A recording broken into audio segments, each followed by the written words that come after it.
parler du temps dans lequel nous vivons. Comprendre le temps. Peut-être tu peux mettre le PowerPoint, Marquito. La deuxième slide. Non, pas celle-là, l'autre. Le temps dans lequel nous vivons. Comprendre notre temps.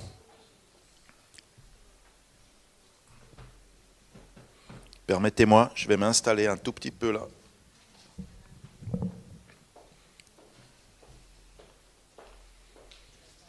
Non, c'est bon. C'est bon.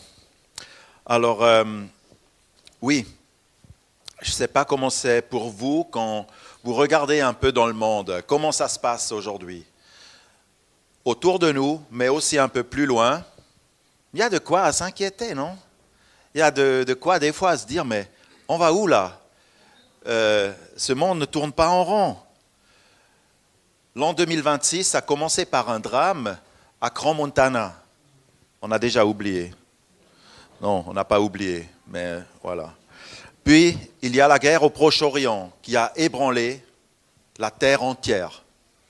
Et cette fois-ci, nous, en Occident, on est quand même concernés aussi. On est touchés, notre économie prend un coup. Et je ressens un peu comme si l'étau se resserre un tout petit peu plus à chaque crise. Chaque fois, un peu plus. Chaque fois, ça se complique, encore plus. Je ne sais pas comment vous voyez ces choses. Puis, il y a Israël, ce petit pays de 10 millions d'habitants, qui est au centre de toute la médiatisation. Et d'une manière systématique presque, on trouve Israël au centre de toutes les convoitises. Mais la Bible dit que Jérusalem, la montagne de Sion, sera affermie, fermement établie à la fin des temps, au-dessus de toutes les autres collines. Le signe d'Israël. Regardons, observons bien les choses. Chers amis, quand je regarde aussi les dirigeants de ce monde, mais des fois je me gratte la tête. Je dis, mais qui sont ces mégalomanes? Qui sont-ils qui prennent des décisions, qui mènent le monde au bord du précipice? Mais où est la sagesse? Je ne veux pas nommer des personnes, je ne veux pas nommer des chefs d'État ou comme ça, mais des fois vous posez aussi la question, que font-ils? À qui pensent-ils? Est-ce que ces choses ne doivent pas arriver au final? Qu'est-ce que vous pensez? Est-ce que tout ça, c'est, voilà, le monde va son chemin et ces choses arrivent, du coup, espérons que l'année prochaine, ce sera mieux? Non, la Bible dit que ces choses doivent arriver. Il y a les douleurs de l'enfantement. Jésus a appelé ça les douleurs de l'enfantement. Et quand il y a les contractions lors de la naissance d'un enfant, ces contractions deviennent de plus en plus intenses et de plus en plus rapprochées. J'ai l'impression que notre temps, c'est ça. Nous sommes dans un rapprochement et dans une rapidité des événements. Des fois, on n'arrive même pas à suivre tout ce qui nous est dit, la cadence des informations et des événements. Tout semble aller vite. Et il y a beaucoup de fausses informations d'ailleurs. La confusion est énorme. Je ne sais pas comment vous vivez dans ce temps, mais on peut se décourager, on pourrait se décourager. Un ami à moi, lui, il a décidé de ne plus suivre les informations. Il a dit, nous, on a coupé le fil de la télé. Non, ils n'ont pas coupé le fil de la télé, mais il a dit, nous ne regardons plus ces informations. Nous, dans notre famille, on choisit des films qu'on veut regarder et tout le reste, non. Alors, moi, je ne sais pas. Moi, je pense que c'est nécessaire quand même de garder les yeux ouverts dans ce monde et ne pas faire l'autruche et de fermer nos yeux par rapport à tout ce qui se passe. Moi, je parle pendant ces temps-ci, pendant ces 2-3 mois qui viennent, je voudrais vraiment qu'on commence à comprendre qu'est-ce qui se passe dans le monde, comprendre le monde dans lequel nous vivons. Amen. Ça vous intéresse aussi? Est-ce que vous êtes aussi est-ce que vous êtes aussi désireux de pas seulement comprendre, mais surtout aussi de comprendre encore comment nous pouvons nous conduire dans ce monde-ci, comment nous pouvons nous préparer par rapport à ces choses qui se passent et qui viendront. Honnêtement, bien-aimés, moi je crois que nous allons encore vers des temps difficiles. La Suisse aussi. Parfois j'ai l'impression que la Suisse a été comme une île, un peu préservée de tout. Nous avons un bon gouvernement, nous pouvons bénir notre gouvernement, amen. Nous n'avons pas de ces mégalomanes, comme je viens de dire. Ils sont encore raisonnables. Il faut prier. Mais je crois que la Suisse ne sera pas épargnée dans l'avenir. Et maintenant, chers amis, moi je ne vous lance pas ici un message d'une alerte générale, comme parfois aussi des chrétiens sont très négatifs. Ils répondent comme une ambiance de fin de monde. Oh, c'est le crépuscule, bouh, ça finit mal et tout ça. Il y a des chrétiens qui parlent toujours en eschatologie, quoi. La fin du monde est proche. Non, moi je dirais, nous devons vivre dans le temps et dans la génération dans laquelle nous sommes et y apporter de l'espérance et de l'apporter la lumière de Christ. Mon ami, réveille-toi. C'est ça mon message que je veux donner dans ces temps-ci pour nous. Réveillons-nous encore.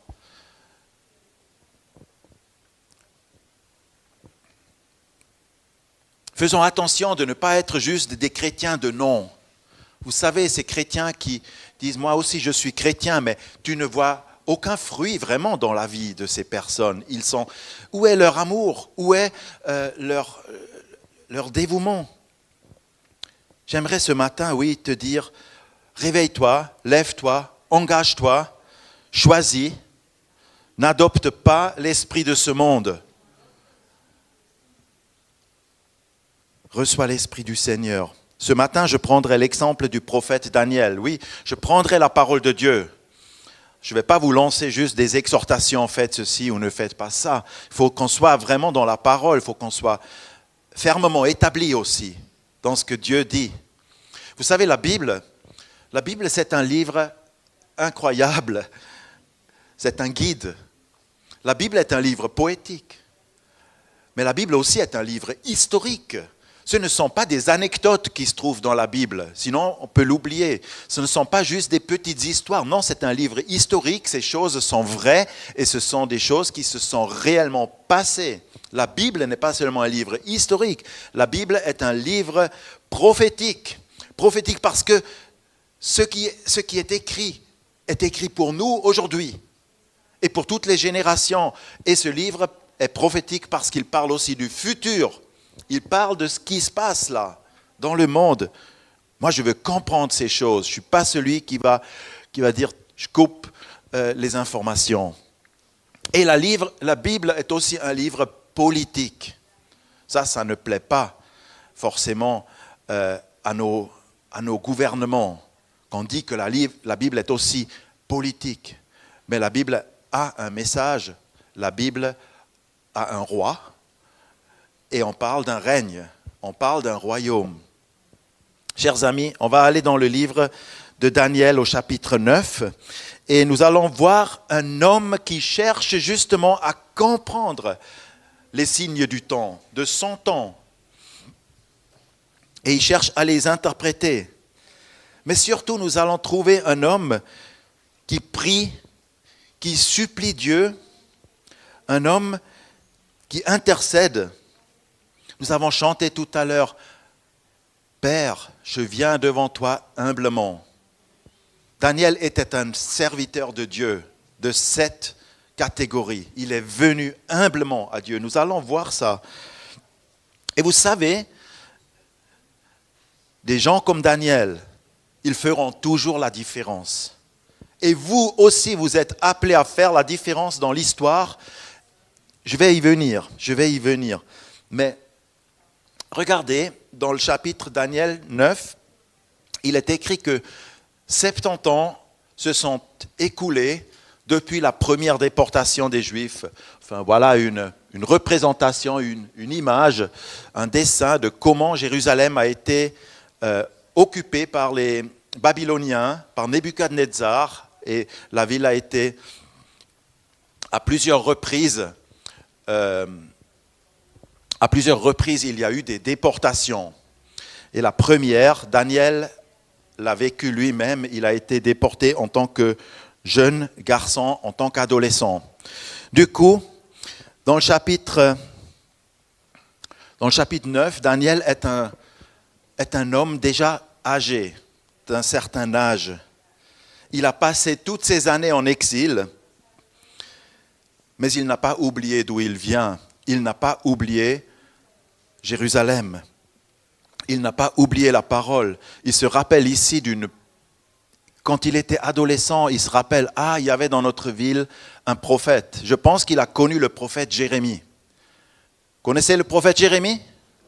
Amen. Vous avez déjà lu le prophète Jérémie? Le prophète Jérémie, à Jérusalem, lui, il avait le rôle le pire qu'il avait. Ils n'ont pas aimé ses prophéties, ils l'ont jeté dans le puits, ils ont tout fait pour lui fermer la bouche. Mais Daniel, il a entendu, quand il était un enfant, ce prophète Jérémie. Et maintenant, 70 ans après, toujours dans l'exil, il se souvient. Lisons ceci. La première année de Darius, fils d'Assuérus, de la race des Mèdes, lequel était devenu roi du royaume des Chaldéens, la première année de son règne, moi, Daniel, je compris par les livres qu'il devait s'accomplir 70 ans pour les ruines de Jérusalem, d'après le nombre des années dont l'Éternel avait parlé au prophète Jérémie. Je tournai ma face vers le Seigneur Dieu, afin de recourir à la prière et aux supplications par le jeûne, le sac et la cendre. Donc Daniel, là, il se rappelle d'une prophétie, il se rappelle de ce Jérémie, de ce prophète. Et vous voyez, Daniel est un homme qui cherche à comprendre son temps. C'est ma première réflexion que je vous passe. Il cherche vraiment à comprendre, mais où est-ce qu'on se situe là, dans la ligne du temps? Qu'est-ce qui se passe autour de nous? Et il cherche vraiment, et il calcule aussi un peu là. Il dit, mais 70 ans, ça pourrait être maintenant, quoi. Mais Daniel, il veut aussi influencer son temps. Il veut influencer l'histoire, il veut jouer un rôle dans l'histoire.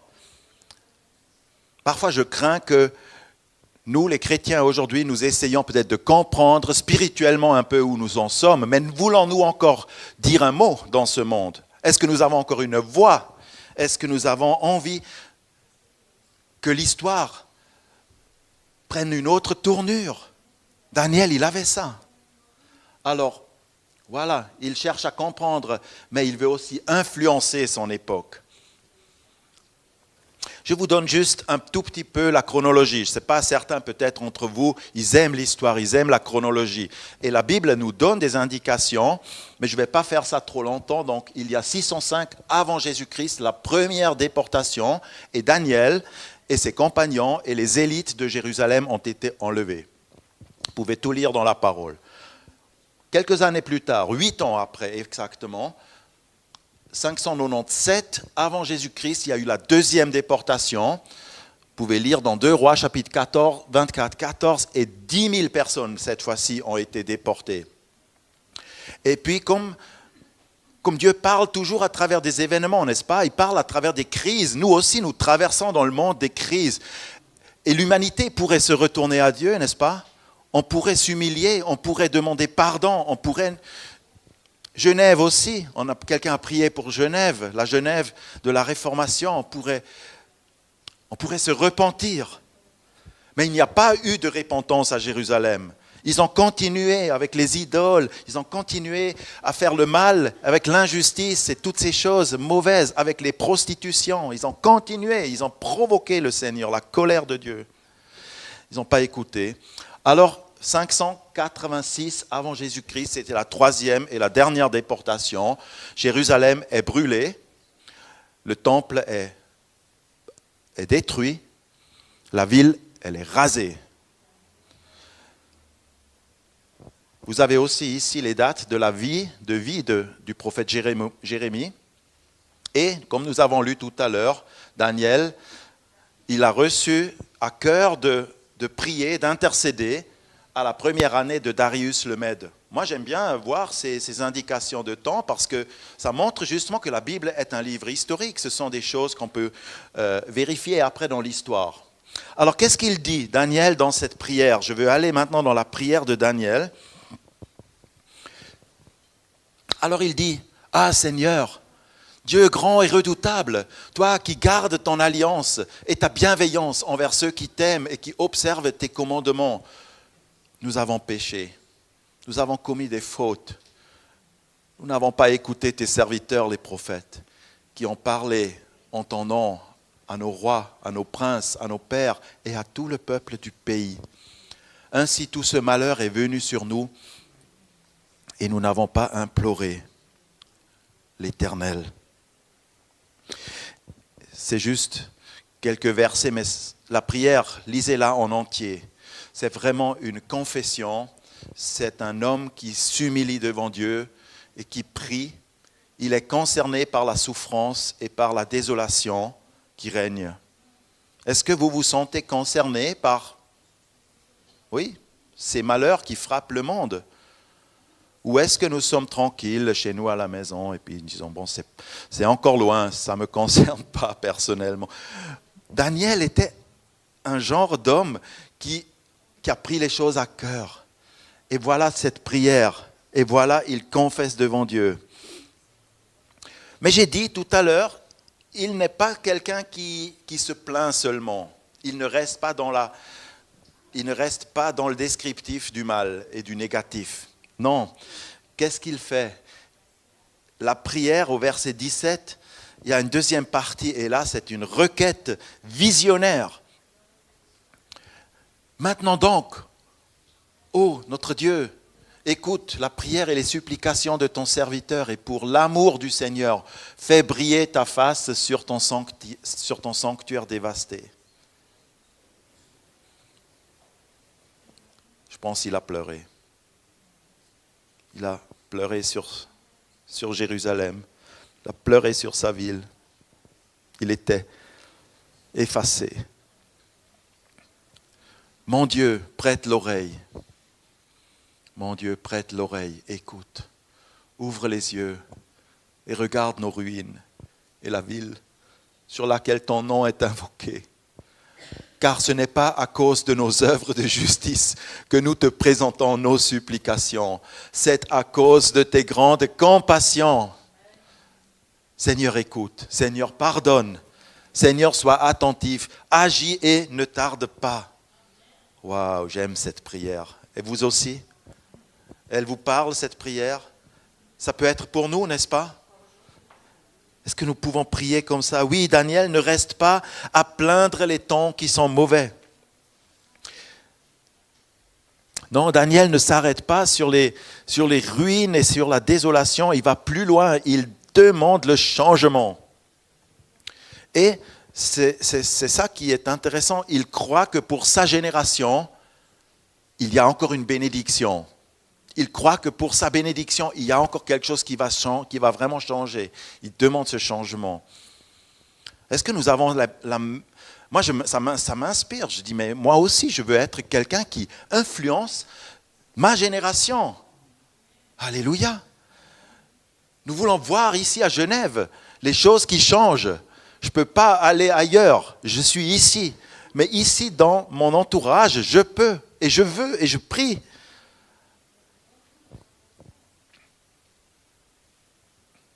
Alors, pendant que Daniel il est en train de prier ainsi, je vous invite d'ailleurs aussi de nous rejoindre les mardis soirs à la prière. Parce que je ne sais pas comment vous voulez continuer à résister contre tout ce qui va se passer, contre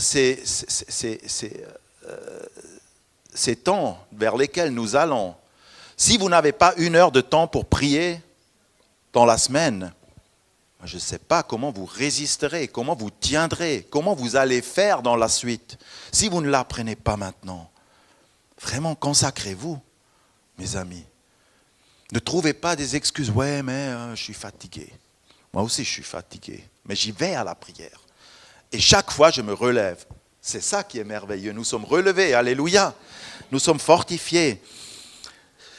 Ou trouver des horaires pour lesquels, où vous pouvez vraiment vous réunir et prier.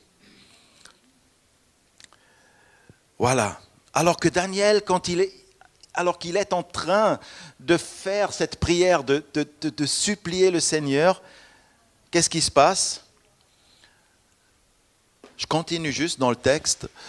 Je parlais encore, je priais, je confessais mon péché et le péché de mon peuple d'Israël. Je présentais mes supplications à l'Éternel, mon Dieu, en faveur de la sainte montagne de mon Dieu. Je parlais encore dans ma prière quand Gabriel, l'homme que j'avais vu précédemment dans la vision, s'approcha de moi d'un vol rapide au moment de l'offrande du soir. Il m'instruisit et me parla, il me dit, « Daniel, je suis maintenant venu pour te permettre de comprendre. » Au commencement de tes supplications, une parole fut émise et je viens pour te l'annoncer, car tu es un bien-aimé. Saisis la parole et comprends la vision. Ici, il y a deux choses que je veux retenir. Tu es un bien-aimé. Ça, c'est beau. Nous sommes aimés de Dieu. Et Dieu vient nous dire, tu sais, peu importe, mon amour pour toi, il tient. La foi ne tient pas dans le fait que nous ayons aimé Dieu, mais c'est que lui, il nous a aimés en premier. C'est écrit dans le Nouveau Testament. Il nous a aimés, il nous aimera toujours et vous êtes des bien-aimés. Ainsi, Daniel, il est réconforté. Et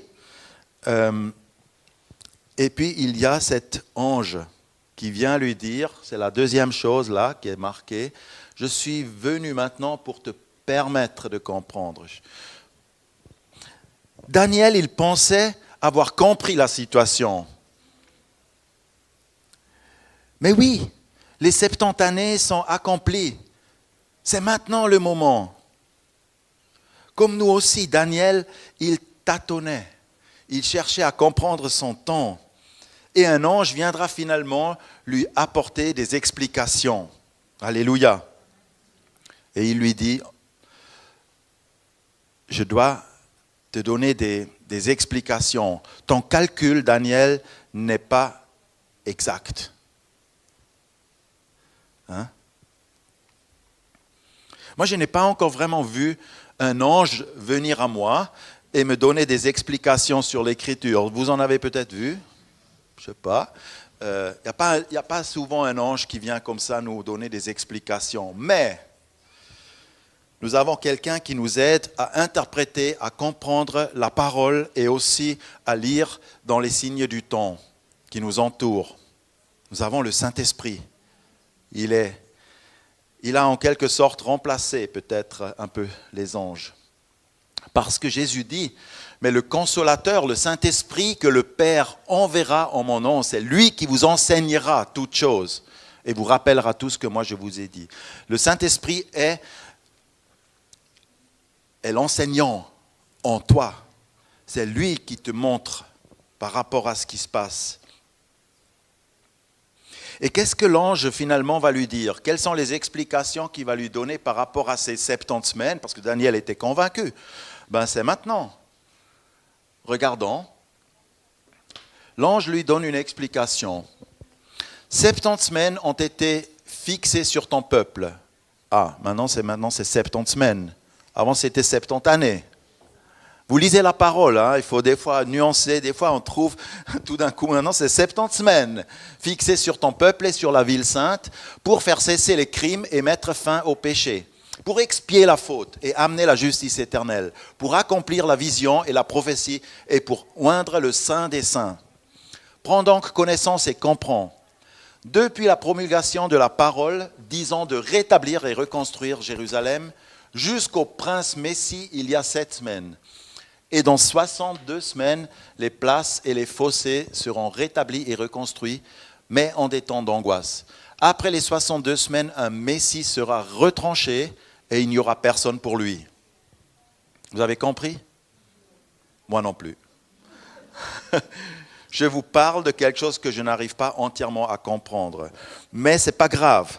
Regardez. Tout simplement, quand l'ange vient lui expliquer les choses se compliquent. Et c'est souvent comme ça. Moi, j'aimerais bien vous donner aujourd'hui des réponses simples. Mais oui, les choses sont comme ça. On est là et là par rapport à la fin des temps. Il y en a quelques-uns qui disent, moi je sais qui est l'antéchrist. Moi, je ne pourrais pas me permettre de vous dire de ce genre de choses. J'aimerais bien avoir des réponses simples, mais ce qui en ressort, c'est que la prophétie biblique, en fait, c'est comme des images superposées.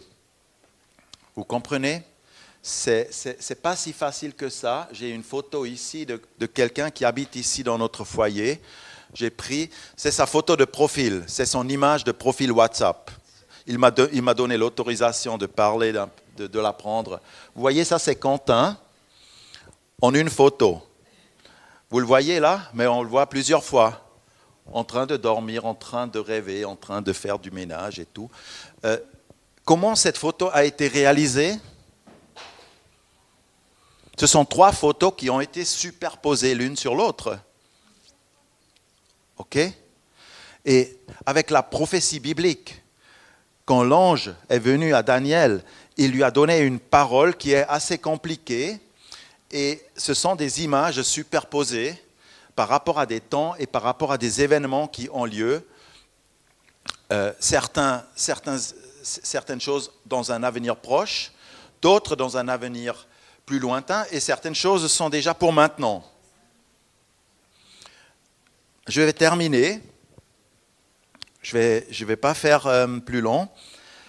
Mais ce qui me paraît le plus important, c'est de comprendre ce que l'ange va dire à Daniel. Il y a un plan magistral. La Bible appelle ça le plan du salut. Que Dieu a décidé de sauver l'humanité. Il a décidé de sauver ceux qui lui font confiance et ceux qui l'accueillent. Amen. Alors, dans cette prophétie que nous avons lue tout à l'heure, je ne sais pas si vous avez vu ça, c'est ici en fait, les 70 semaines là, ce temps, on ne parle pas seulement de la reconstruction de la ville de Jérusalem du coup, mais on parle de quelque chose de beaucoup plus important. Expier la faute et amener la justice éternelle. C'est ça. Pour expier la faute et amener la justice éternelle, pour accomplir la vision et la prophétie, pour oindre le saint des saints. C'est qui le saint des saints ? C'est notre prince Jésus. C'est notre roi des rois, le saint des saints. Il n'y a personne d'autre qui est saint comme lui. Et c'est ces choses-là qui vont se passer du coup. Alors ça va beaucoup plus loin. J'aimerais juste nous attirer à cela quand nous parlons et que nous essayons de comprendre le temps dans lequel nous vivons. Que c'est des fois compliqué, que c'est des fois plein de mauvaises choses, oui, j'ai dit aussi tout à l'heure, la confusion règne. Alors j'aimerais juste donner encore une petite recommandation. Soyez prudents avec les calculs. Daniel, il a essayé avec les calculs et l'ange, il a dit non, tu n'es pas exact. Soyons nous aussi prudents avec les calculs et à affermir des choses que nous ne comprenons pas entièrement. Soyons humbles. Amen. Et je veux dire aussi, au final, malgré des taches sombres, l'image, elle est lumineuse, elle est glorieuse. Alléluia. Il y a peut-être beaucoup de fumée et beaucoup d'ombre en ce moment. Nous voyons ces guerres et tout ça. Le Seigneur y triomphera. L'image, elle est lumineuse à la fin. Soyez bénis. Soyez bénis. On va rester avec ça. Que Dieu vous garde. Amen.